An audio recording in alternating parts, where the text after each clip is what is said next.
സരിത ഇപ്പോൾ മാധ്യമപ്രവർത്തകരെ കാണുകയാണ്. തത്സമയ സംരക്ഷണത്തിലേക്കാണ്. മറ്റൊന്ന് മാനവിക യാത്ര എന്ന് പറഞ്ഞിട്ടൊരു യാത്ര 2012 നടത്തിയിരുന്നതിൻ്റെ ഫണ്ട് പിരിവിന് അതിന് ഒറ്റപ്പാലത്ത് ഞങ്ങൾക്കൊരു എനർജി മാർട്ട് ഇനോഗ്രേഷൻ ഉണ്ടായിരുന്നു. എനർജി മാർട്ട് ഉണ്ട്. അപ്പോൾ എനർജി മാർട്ടിൻ്റെ വർക്ക് നടക്കുന്ന സമയത്ത് അതിൻ്റെ പ്രീ ഇനോഗ്രേഷൻ ഡേറ്റിലാണ്. അപ്പോൾ അതിൻ്റെ കുറച്ച് വർക്ക് നടക്കുന്ന സമയത്ത് പിന്നെ ഞാൻ അവിടെ പോയിരുന്നു. അപ്പോൾ അവിടെ ഒറ്റപ്പാലത്ത് അവിടെ വെച്ച് കാണാം എന്നാണ് പറഞ്ഞത്. ഞാൻ മാനവിക യാത്ര വന്ന ഡയസിൻ്റെ അടുത്ത് വെച്ചിട്ടാണ് ഞാൻ ചെന്ന് ഫോൺ ചെയ്തു. അപ്പോൾ അദ്ദേഹം കാറിലൊരു ഇന്നോവയാണ്, ഇന്നോവയുടെ അടുത്തുള്ള നിൽക്കുന്ന ഒരാളുടെ പണം കൊടുക്കാൻ പറഞ്ഞു. ഞാൻ ആ കവർ അവിടെ കൊടുത്തു. ഫസ്റ്റ് കൊടുത്തത് 1 ലക്ഷം രൂപയാണ്. പിന്നെ സെക്കൻഡ് എറണാകുളത്ത് എത്തുമ്പോൾ 9-ാം തീയതി എന്തോ ആണ് അത് എറണാകുളത്ത് എത്തിയെന്നാണ് എൻ്റെ ഓർമ്മ. ഒക്ടോബർ 9-ന് എത്തിയ സമയത്ത് രണ്ടാമത്തെ ഷെഡ്യൂള് ഗസ്റ്റ് ഹൗസിൽ വെച്ച് 1 ലക്ഷം രൂപയും കൂടെ, അങ്ങനെ ടോട്ടൽ 2 ലക്ഷം രൂപ പാർട്ടി ഫണ്ട്.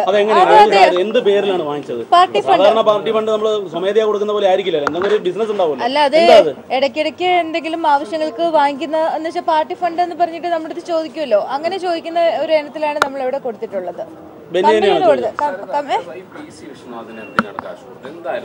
അല്ല, മാനവിക യാത്രയുടെ ഫണ്ട് എന്നാണ് പറഞ്ഞത്. ഫണ്ട് എന്ന് പറഞ്ഞാൽ ഇപ്പം നമ്മൾക്ക് പരിചയമുള്ള ഇപ്പം കോൺഗ്രസ് ആയിട്ട് ഇടപെട്ട് നിന്നതുകൊണ്ട് കോൺഗ്രസിന്റെ എന്തെങ്കിലും ആവശ്യം വരുമ്പോൾ അത് ഇവിടെയുള്ള എല്ലാ ബിസിനസ്സുകാരോട് ചോദിച്ചാൽ അറിയും. ചിലർ പറയും, ചിലർ പറയില്ല. ഇങ്ങനെയുള്ള കാര്യങ്ങൾ നമ്മൾ ചെയ്യുന്നുണ്ട്.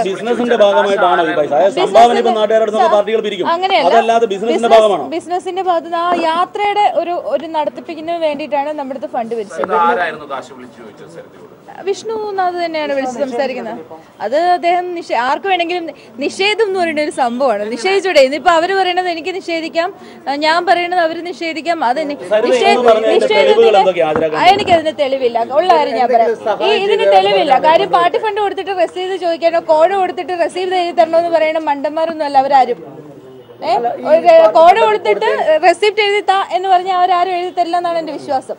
അപ്പോൾ അതിന് ഞാൻ എൻ്റെ ഭാഗത്തുള്ള എവിഡൻസസ് എന്തൊക്കെയാണോ അത് എനിക്ക് കിട്ടുന്നത്, നമ്മളെ പോലുള്ളവർക്ക് കിട്ടുന്ന സർക്കംസ്റ്റാൻഷ്യൽ എവിഡൻസ് ആണ്. അതൊരു നല്ലൊരു ഏജൻസി അന്വേഷിക്കുകയാണെങ്കിൽ ഈസി ആയിട്ട് കണ്ടുപിടിക്കാവുന്ന കാര്യമുള്ളൂ. അതിനിപ്പോൾ ഞാൻ തന്നെ പറഞ്ഞു ഞാൻ തന്നെ തെളിവ് കൊണ്ടുവന്ന അതല്ല. ഇതൊരു അന്വേഷണം വരട്ടെ. അന്വേഷണം വരുമ്പോൾ ഞാൻ അതിൻ്റെ കാര്യങ്ങൾ ചെയ്യും.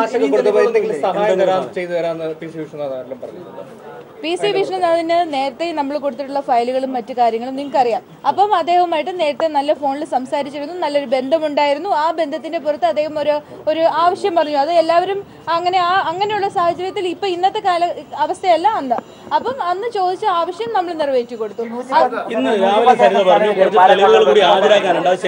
അല്ല, അതെങ്ങനെയാണ് ഹാജരാക്കേണ്ടതെന്ന് ഞാനിപ്പം എൻ്റെ അഡ്വക്കേറ്റുമായിട്ട് സംസാരിച്ചതിന് ശേഷം തീരുമാനിക്കുന്നതാണ്. ഞാൻ കമ്മീഷനോടും അതിൻ്റെ ഒരു പ്രൊസീഡിങ്സ് ചോദിച്ചിട്ടുണ്ട്. അപ്പോൾ അദ്ദേഹത്തിൻ്റെ ഭാഗത്തു നിന്നും കമ്മീഷൻ്റെ ഭാഗത്തു നിന്നും അതിൻ്റെ പ്രൊസീഡിങ്സ് 2 തരത്തിലുണ്ടെന്നൊരു ഓപ്ഷൻ തന്നിട്ടുണ്ട്. അതിൽ ഏത് ഓപ്ഷൻ വേണമെന്ന് ഞാൻ അഡ്വക്കേറ്റ് സി ഡി ജോണി സാറുമായിട്ട് ആലോചിച്ചതിന് ശേഷം ഒരു നല്ല ഉചിതമായ ഒരു രീതിയിൽ, അല്ല കത്തുമായി മാത്രമല്ല എൻ്റെ കേസുമായിട്ടും മറ്റും ബന്ധപ്പെട്ട ചില തെളിവുകൾ, അത് എൻ്റെ ഭാവിയിലുള്ള കേസുകളെ അഫക്റ്റ് ചെയ്യാതെ എങ്ങനെ എനിക്ക് ഇവിടെ പ്രൊഡ്യൂസ് ചെയ്യാൻ പറ്റും എന്നുള്ളതാണ് ഞാൻ ഡിസ്കസ് ചെയ്യുന്നത്. അങ്ങനെ പറയാൻ പറ്റില്ല. അത് സഹിലിന് എങ്ങനെ അറിയാം? അത് അങ്ങനെയുള്ള പൊട്ട ക്വസ്റ്റ്യൻസ് ദയവ് ചെയ്ത് വിട് സഹിലെ. നമുക്ക് അങ്ങനെയുള്ള കാര്യമില്ല. നേതാക്കന്മാർക്ക് അറിയില്ലെങ്കിൽ ഞാനൊരു കാര്യം ചോദിച്ചോട്ടെ, ഞാൻ അറിയാമെന്ന് പറയുന്നു, അവർ അറിയില്ല എന്ന് പറയുന്നു. അപ്പൊ എന്ത് വേണം? ഒരു തേർഡ് പാർട്ടി ഇത് അന്വേഷിക്കണം. അതല്ലേ വേണ്ടത്? എന്റെ ന്യായമായ ആവശ്യമാണ്. ഇങ്ങനൊരു ഡിസ്പ്യൂട്ട് വന്നാൽ സാറിന് എന്ത് ചെയ്യുക? ഒരു 2 പാർട്ടികൾ തമ്മിൽ അല്ലെങ്കിൽ 2 വ്യക്തികൾ തമ്മിൽ 2 പ്രസ്ഥാനങ്ങൾ തമ്മിൽ വഴക്കുണ്ടായാൽ അത് എങ്ങനെയാണ് ഈ പ്രശ്നം സോൾവ് ചെയ്യുന്നത്? ഒരാൾ കൊടുത്തു എന്ന് പറയുന്നു, ഒരാൾ കൊടുത്തില്ല എന്ന് പറയുന്നു. അതിന്റെ നിജസ്ഥിതി അന്വേഷിക്കണമെങ്കിൽ ഇവിടെ എന്ത് വേണം? ഞാൻ 100% സ്വാഗതം ചെയ്യുന്നു. അങ്ങനെയുള്ള എല്ലാ തീരുമാനങ്ങളും.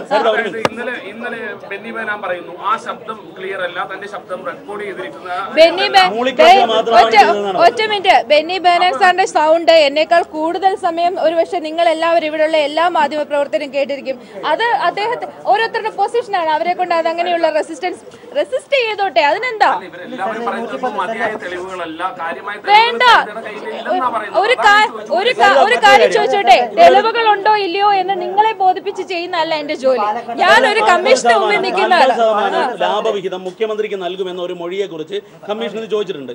അത് സംബന്ധിച്ച് എന്താണ് സാറിന് പറയാനുള്ളത്? എനിക്ക് ബിജു രാധാകൃഷ്ണനും CM നടത്തിയ സംഭാഷണത്തെ പറ്റി എനിക്ക് ഡയറക്റ്റ് ആയിട്ട് ഒരു അറിവില്ല. കാര്യം ഞാൻ ആ പറയുന്ന പർട്ടിക്കുലർ സംഭവത്തിനകത്ത് ഞാൻ പാർട്ടിസിപ്പേറ്റ് ചെയ്തൊരു ഇതല്ല.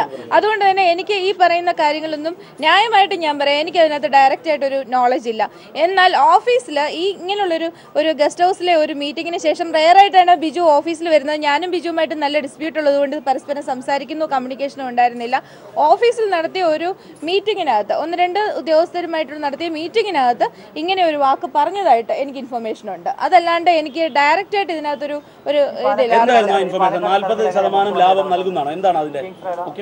എന്തോ മുഖ്യമന്ത്രിയുമായിട്ട് റിലേറ്റ് ചെയ്ത് കുറച്ച് പ്രോഫിറ്റ് ഷെയറിംഗ് വരുവാണെങ്കിൽ ബിസിനസ് കുറച്ചുകൂടെ ഫ്ലറിഷ് ആവുന്ന വിഷയങ്ങളാണ് അവിടെ സംസാരിച്ചത്.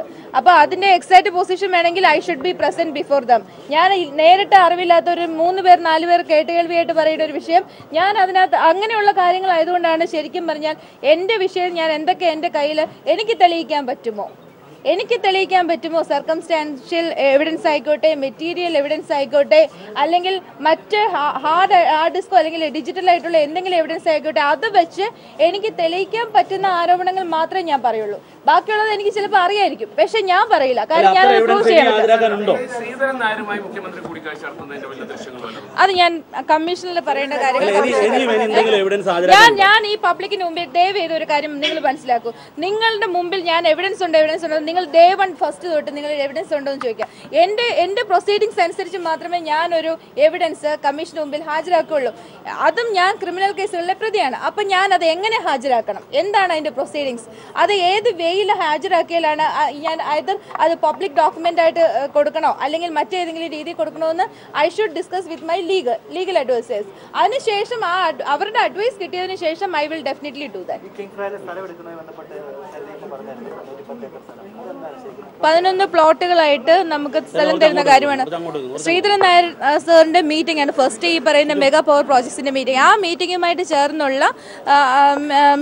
ചേർന്നുള്ള സംഭാഷണത്തിനകത്താണ് കിൻഫ്രയിലെ ലാൻഡ് എടുക്കുന്നത്. അത് ശ്രീധരൻ നായരോടും നേരിട്ട് സംസാരിച്ച വിഷയമാണ്. അപ്പോൾ അതിനുശേഷമാണ് പാലക്കാട് കിൻഫ്രയിലെ ഇങ്ങനെ സ്ഥലമുണ്ട്. കാര്യം ഞാൻ അതിനു മുമ്പ് 2 പ്രാവശ്യം KSIDCയുടെയൊക്കെ പല ഇൻഡസ്ട്രിയൽ വകുപ്പിന്റെ കീഴിലുള്ള പല ഗവൺമെന്റ് റിസർവ് ലാൻഡുകൾ ഞാൻ നോക്കിയിട്ടുണ്ട്. അപ്പോൾ സോളാർ റേഡിയേഷൻ കൂടുതലുള്ള 2-3 പോയിന്റ്സ് പാലക്കാട് ജില്ലയിൽ ഞാൻ നോക്കി വെച്ചു. അതിൽ കിൻഫ്ര ആയിരുന്നു ഏറ്റവും പൊട്ടൻഷ്യൽ. അത് ഞാൻ പറയുകയും ഏരിയ വേക്കൻ്റ് ആണെന്ന് പറഞ്ഞപ്പോൾ സാറ് അതിന് വേണ്ട പ്രൊസീഡിങ്സ് ഇൻഡസ്ട്രീസ് ഡിപ്പാർട്ട്മെൻറ്റുമായിട്ട് ചെയ്യാൻ പറയുകയും ചെയ്തു. അപ്പം തന്നെ ഞാൻ ജോബിനെ കൂട്ടി അബ്ബാസ് എന്ന് പറയുന്നത്, ഇപ്പോൾ അദ്ദേഹം ജീവിച്ചിരിപ്പില്ല, നേരത്തെ അവിടെ വർക്ക് ചെയ്തിരുന്ന ഒരു വ്യക്തിയാണ്, പൊളിറ്റിക്കൽ സെക്രട്ടറിയും മറ്റുമായിരുന്നു. അദ്ദേഹവുമായിട്ട് മീറ്റ് ചെയ്താണ് ഞാൻ ബാക്കിയുള്ള പ്രൊസീഡിങ്സ്. അതായത് മുഖ്യമന്ത്രി ഒരു മിനിറ്റ് കിൻഫ്രയുടെ സ്ഥലം നൽകാൻ മുഖ്യമന്ത്രി വ്യവസായ മന്ത്രിയുടെ ഓഫീസിലേക്ക് പറഞ്ഞു വിട്ടുന്നാണോ? അതെ.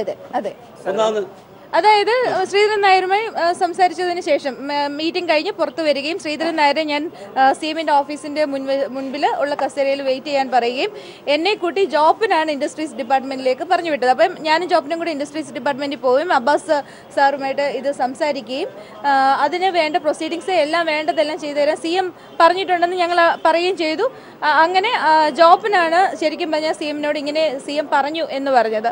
അതനുസരിച്ച് ഞങ്ങൾ ബാക്കിയുള്ള പ്രൊസീഡിങ്സുമായിട്ട് മുമ്പോട്ട് പോകാൻ പറഞ്ഞു. മുഖ്യമന്ത്രി പറഞ്ഞിരുന്നു 11 പ്ലോട്ടുകളാണ്, 113 ഏക്കറോളം വരും. അത് അതിന്റെ മാപ്പ് ഞങ്ങൾക്ക് കിട്ടിയിട്ടുണ്ട്. മാപ്പ് ഞാൻ പ്രൊഡ്യൂസ് ചെയ്യാൻ വേണ്ടിയിട്ട് തന്നെയാണ് നിൽക്കുന്നത്. എത്ര വൈകിയാണെന്നല്ല എത്ര സ്ട്രെയിൻ ചെയ്താലും എന്തൊക്കെ നഷ്ടപ്പെട്ടാലും ഇനി നഷ്ടപ്പെടാനൊന്നുമില്ല, എത്ര സ്ട്രെയിൻ ചെയ്യാന്നുള്ളത് മാത്രമാണ്. അപ്പോൾ അത് ഓൾറെഡി നമ്മൾ ഇത്രയും 2-3 വർഷം നമ്മൾ സഹിക്കുകയും ക്ഷമിക്കുകയും ചെയ്തൊരു വ്യക്തിയാണ്. ഇനിയിപ്പം ഇത് കൂടുതൽ ഞാൻ അനുഭവിക്കാനൊന്നുമില്ല, മാക്സിമം എക്സ്ട്രീം പൊസിഷനിൽ നിൽക്കുന്നതാണ്, നിലവിട്ട് കയത്തിൽ തന്നെയാണ്. അപ്പോൾ അതിനപ്പുറം വേറെ ഒന്നുമില്ല. ഞാൻ ഇതിനകത്ത് സത്യം എന്താണെന്നുള്ളത് ഇപ്പം മറ്റുള്ളവർ നേരിട്ട് അറിവുള്ള കാര്യങ്ങൾ മാത്രമേ ഞാൻ ഇവിടെ സംസാരിക്കുകയുള്ളൂ. ഞാൻ ഡയറക്റ്റായിട്ട് പാർട്ടിസിപ്പേറ്റ് ചെയ്ത ട്രാൻസാക്ഷൻസ് മാത്രമേ ഞാൻ സംസാരിക്കുകയുള്ളൂ. അത് തന്നെ കാര്യം എന്ന് പറഞ്ഞാൽ മൂന്നാമതൊരാൾ വഴി കൊടുത്തുവിട്ട പല സംഗതികളുണ്ടായിരിക്കും, പല കാര്യങ്ങൾ നടന്നിട്ടുണ്ടായിരിക്കും. പക്ഷെ ഞാൻ അതിനെല്ലാം എവിഡൻസസ് ക്രിയേറ്റ് ചെയ്തുകൊണ്ട് വരണം. എവിഡൻസസ് ക്രിയേറ്റ് ചെയ്തുകൊണ്ട് മൂന്നാമത് കൊടുത്തു വിട്ടു എന്നുള്ളത് വാസ്തവമായിരിക്കാം. പക്ഷേ ഈ കൊണ്ടുവന്ന ആൾ ഡിനൈ ചെയ്താൽ അയാൾക്ക് പല കാരണങ്ങളുണ്ടാവുമല്ലോ. ഇപ്പം ഒരു സ്റ്റാഫിൻ്റെ കൊടുത്തു വിട്ടു, ആ സ്റ്റാഫ് പറയാണ് അങ്ങനൊന്നും സംഭവിച്ചിട്ടില്ല എന്ന് പറഞ്ഞാൽ വസ്തുതകൾ പോലും പുറകിലേക്ക് പോകും. അതായത് ഞാൻ പറഞ്ഞു വന്ന വസ്തുതകൾ പോലും പുറകിലിടും. അതിന് ഞാൻ തയ്യാറില്ല. ഞാൻ കറക്റ്റായിട്ടുള്ള കാര്യങ്ങളല്ലാണ്ട് ഒരു വാക്കുപോലും പറയും. അത് തെളിയിക്കാൻ പറ്റുന്ന കാര്യങ്ങൾ തെളിയിക്കും. ഒരു ഏജൻസി വന്നാലും സുതാര്യമായ ഒരു അന്വേഷണം നടത്തുവാണെങ്കിൽ കൃത്യമായ തനിക്കെതിരായ തെളിവുകളില്ല. ഇതൊക്കെ ഒരാൾ മാറ്റി പറഞ്ഞ ആള് വീണ്ടും പറയുന്നത് മാത്രമാണ്. അപ്പൊ എന്താണ് ഒരു സ്ട്രോങ് എവിഡൻസ് എനിക്ക് കൊണ്ടുവരാനുള്ളത്? ഒറ്റ മിനിറ്റ്.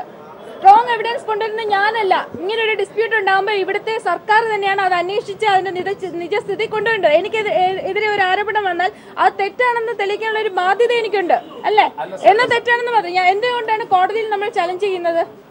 എന്നും പ്രതിയായിട്ടിരിക്കാൻ വേണ്ടിയിട്ടാണോ കോടതിയിൽ ഞാൻ കുറ്റക്കാരിയല്ല എന്ന് പറയുന്നത്? അതിനകത്ത് സത്യാവസ്ഥ പറയാൻ വേണ്ടിയിട്ടാണ് നമ്മൾ കോടതി കുറ്റക്കാരിയല്ല എന്ന് പറയുന്നത്. അത് വിചാരണയെ നേരിടാൻ വേണ്ടിയിട്ടാണ്. അതായത് സത്യം എന്ത് കള്ളം എന്തെന്ന് ഒരു കോടതി വിചാരണ ചെയ്ത് സത്യമാണെങ്കിൽ സത്യം എന്നും അല്ല നിങ്ങൾ പറയുന്ന കള്ളമാണെങ്കിൽ നിങ്ങൾ അനുഭവിക്കൂ, അതാണല്ലോ ശിക്ഷ എന്ന് പറയുന്നത്. അതിന് തയ്യാറാവാത്ത എന്താ? അതിന് തയ്യാറാവട്ടെ.